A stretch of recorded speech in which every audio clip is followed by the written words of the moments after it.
Kala ko wala na si Kobe sa mundo.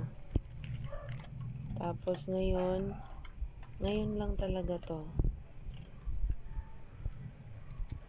Ano nga ba ngayon? Wednesday? Siguro nasa alas 10 na ngayon. O 10:23 PM. Nagmumuta yung mata niya tapos may mga sugat-sugat siya sa may leeg. Ewan ko kung gumaling na yan or bagong sugat or hindi pa healed. Kasi pag binubuksan ko tong pintuan, tapos lalapit ako sa kanya, atras siya. Siguro may siya, takot sa mga tao. Siguro sinaktan to kasi maamo naman to dati sa akin. Nagpapahawak to sa ulo niya, nagpapakamot ng tenga. Dito lang siya nahihiga sa labas ng bakod. Pero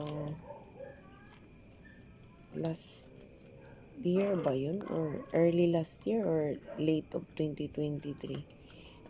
May dumapo ditong mga virus na madaming namatay. Yung hindi na lang sila kakain. Tapos pupupo ng dugo. Tapos yun, siya hindi na rin siya pumunta. Nasaan na si Kobe? Nasaan na si Kobe? Wala na si Kobe. Haba pa ikaw? Siguro na-miss na yung dog food. Kuha pa si Nanay Papa ha? Wait mo ko, wait. Kobe. Kobe.